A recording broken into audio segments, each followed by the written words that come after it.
Snapdragon 8 Gen 2, kamera 1 inci, sensornya 6 jutaan resmi. Yap, ini dia Sharp Aquos R8S Pro. Harganya udah jatuh banget. Bagaimana 2 tahun kemudian di 2025? Yuk langsung aja kita review si R8S Pro ini. Let's go!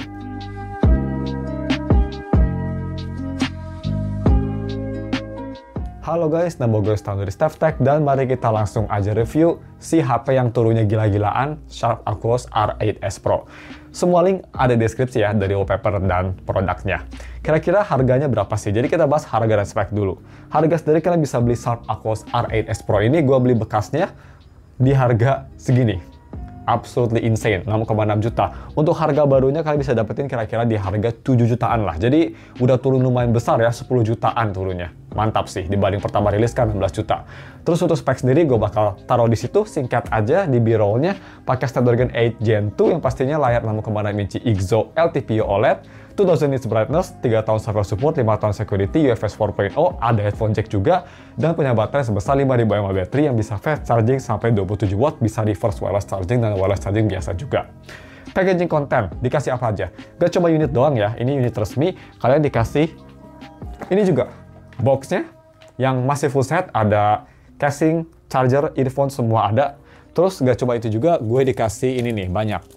Bonus 3 casing dari sellernya, terus dikasih kayak untuk itu ya, untuk kameranya kayak kamera grip, terus dikasih optical filter. Jadi ini kan HP yang fokus kamera, dikasih kit kayak gini. Pretty cool, lumayan bagus buat kalian yang suka kamera, karena ini kameranya menurut gue lumayan bagus kualitasnya. Warnanya gue suka banget, nanti kita bakal bahas aja atau bisa langsung skip di timecode tadi. Untuk desain dan displaynya dulu kita bahas. Desain dan display. Desain sendiri, desain belakang sih ini gue suka banget. Ngingetin gue sama itu ya, Sony Xperia series. Sangat mirip banget menurut gue vibe-nya. Cuma ini lebih lebar, bukan tinggi. Gue suka dia full metal. Walaupun si kamera lensanya ini terbuat dari plastik, tapi masih kerasa premium. Dan walaupun kelihatan besar, tapi ini sebenarnya nggak besar loh. Masih lumayan flush atau lumayan nyatu sama badan. Kamera BAM-nya tuh nggak tinggi banget. Yang gue lumayan salut ya untuk one inch sensor. Sedangkan untuk layar depan, ini kelihatannya kayak modern, udah pakai dot display, AMOLED atau IGZO OLED maksud gue. Tapi bisa kita lihat bezel bawahnya memang gak simetris ya, bezel bawah masih lebih tebal. Ya ini khas HP Sharp ya, dia kalau masalah teknologi kayak futuristik layar gitu selalu ketinggalan. Lihat aja tuh kemarin Sense 8 kan kelihatannya tua banget. Sense 9 aja bezelnya masih segede gaban, jadi ya fleksibel juga walaupun bezelnya tipis tapi bawahnya masih lebih besar dari sisanya. Sayang sekali sih tapi it's okay. Terus bagaimana untuk display quality sendiri? Display quality gua rasa di dynamic ya untuk display quality-nya. Di sini kalian ada banyak fitur yang lumayan berguna juga kalau misalnya kita ke setting. Terus kita scroll ke display. Mana display nih? Nah, di sini. Di sini ada fitur yang lumayan bagus seperti image quality tadi gue bilang, di recommended setting atau dynamic. Ada HDR video, virtual HDR, maksain video SDR jadi HDR. Gue sih nggak rekomen. Ada biasa ini relax view tuh true tone-nya kayak di iPhone, bukan true tone sih.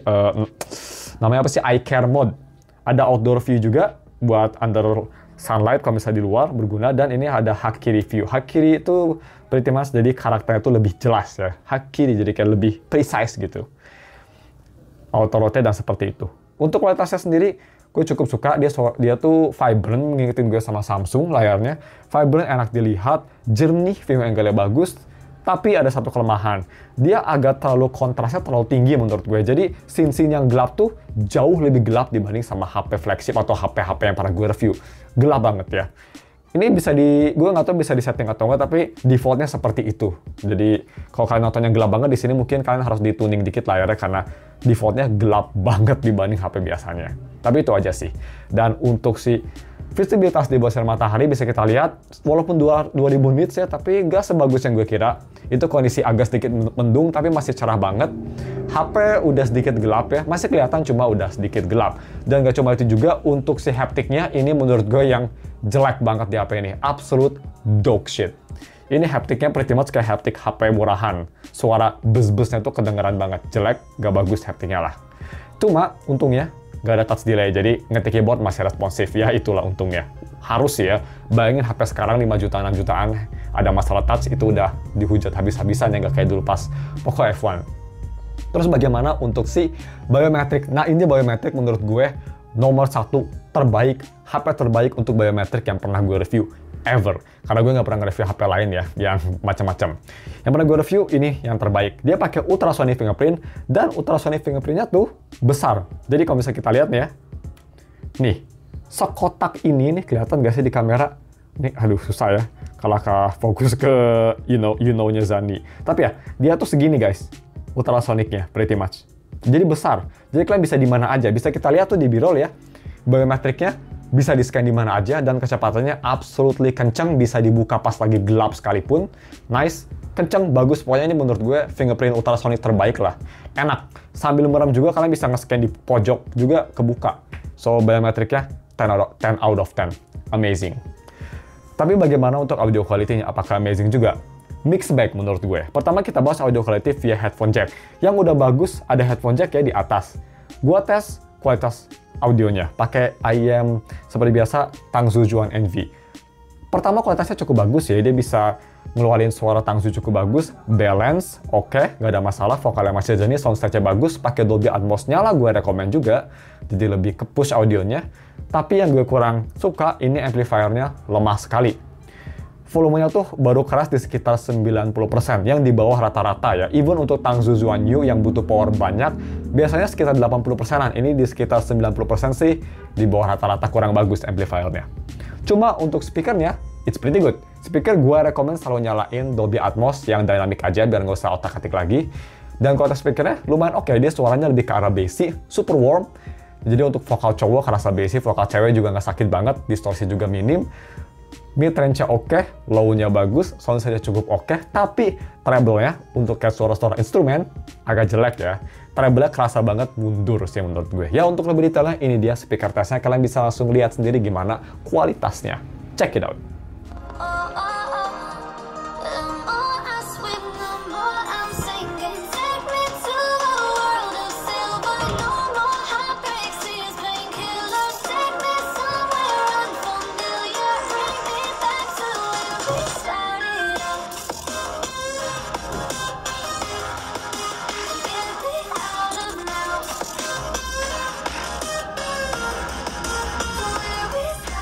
Langsung aja kita moving on ke yang nomor 1, kamera quality.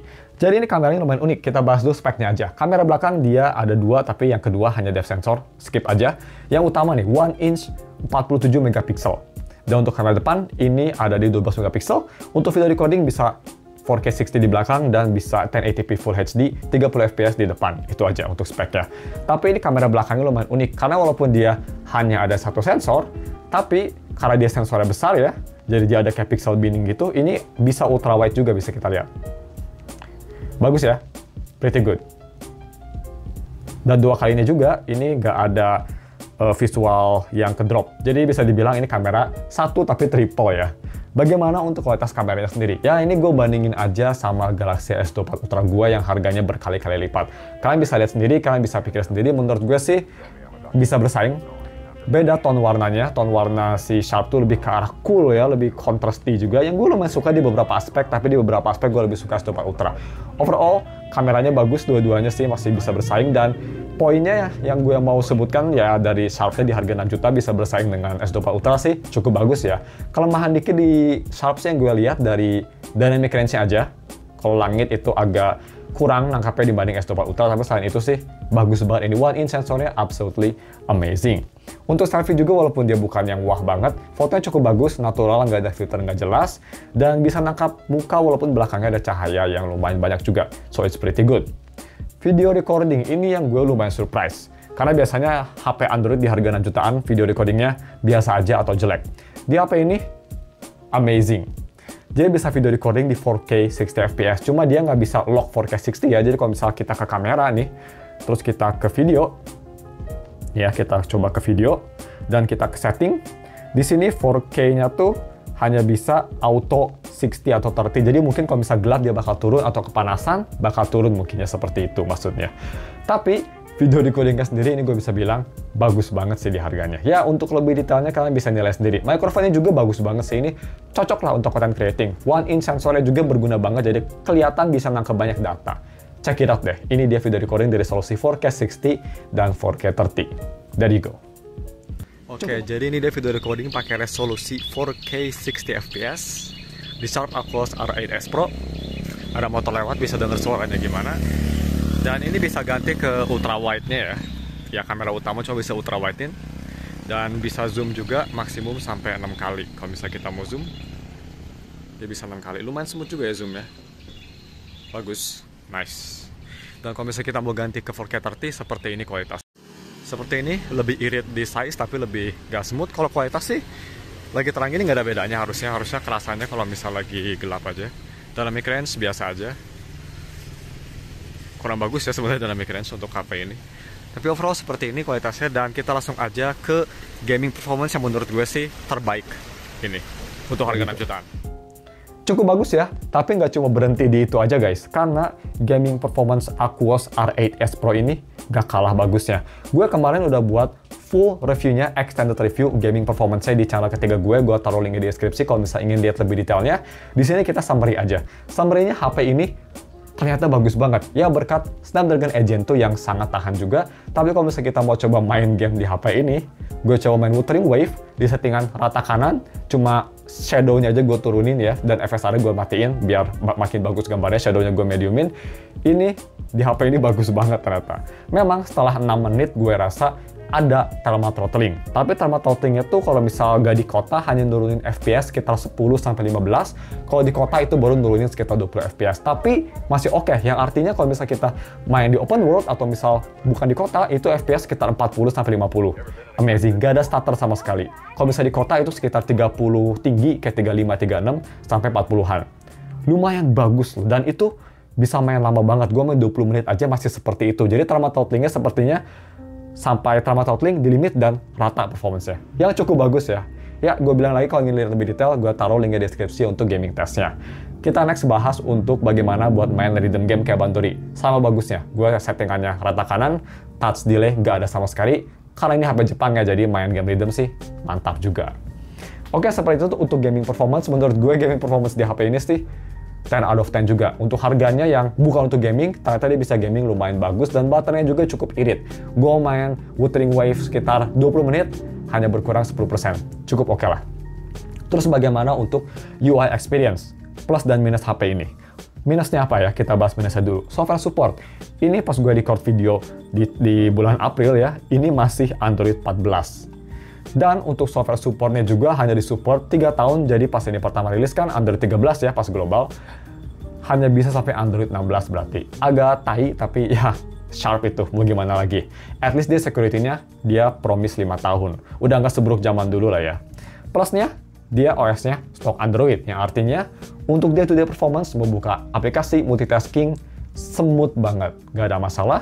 Kadang sedikit anget HP-nya kalau kebanyakan download, tapi nggak sampai thermal throttling. Overall performance-nya ini sih kayak HP flagship zaman sekarang. Kalian bisa bandingin neck and neck lah performance-nya, sama bagusnya. Dan juga untuk yang penasaran, di RMI Info sendiri dia sudah di Wide Finder 1 dan sudah ada Wide Color Game Mode dan Dolby Vision juga sudah ada, bisa kita lihat. Tapi buat yang nanya, Bang, kira-kira di sini ada AI nggak? Sayangnya belum ada ya. Mungkin HP Sharp kayak gini agak males sama AI, I don't know. Last but not least, bagaimana untuk battery life? Nah, ini yang menarik. Baterainya 5000 mAh battery. Apakah awet? Ternyata awet sekali. Ini gue dari pas pertama review, gue fullin. Gue tes main game, jadi pemakaian gue tuh main game sekitar setengah jam, terus gue pakai banyak juga ya, dipakai buat foto, video, banyak banget gak dicas dari kemarin.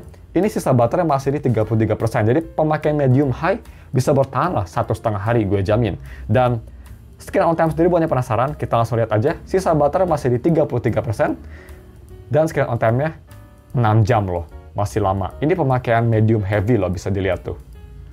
Cukup amazing ya. So, baterainya sih nggak ada masalah, cuma memang chargernya agak lemot ya, hanya sampai 27 watt aja wirednya, jadi ya oke lah ya, untuk iPhone aja masih 20 watt kok, it's okay. Dan sebelum kita tutup videonya, bagaimana untuk kelemahan HP ini? Apakah ada? Yang pastinya ada. Yang gue rasa kelemahan pertama sih dari kualitas audionya, terutama headphone jack, agak sedikit underwhelming. Yes, dia ada headphone jack, udah cukup acungkan jempol, tapi kualitas headphone jack-nya biasa aja. Yang kedua, yang terakhir menurut gue hanya dari layarnya. Layarnya dia bagus tapi agak terlalu high contrast. Jadi kalau misalnya kita nonton YouTube yang videonya gelap, itu jauh lebih gelap dari HP biasanya. Itu aja sih kritik gue. Dan konklusinya, apakah gue rekomend di harga segini? Ini menurut gue Sharp Aquos R8S, gue nggak nyangka ini HP yang jack of all trades ya. Jadi sebagus di hampir semua aspek. Dia kameranya bagus banget, untuk gaming juga bagus, untuk HP utama karena baterainya juga kuat, OS stok Android enak juga. Jadi kalau misalkan kalian lagi nyari HP resmi 6 jutaan yang flagship, kalau misalkan kalian nggak apa-apa sama software update-nya nggak lama, dan layarnya yang tadi seperti gue bilang, tapi kalian ingin ada semua fitur, kameranya bagus, headphone jack, gamingnya oke, ini HP all-round 6 jutaan terbaik kata aku sih. Di harga segini, yap, 100%. Jadi, semua link gue bakal taruh di deskripsi, cuma segini aja video reviewnya. Overall, gue sangat rekomen HP ini. Thank you for watching, dan ketemu lagi minggu depan untuk video review lainnya. Goodbye!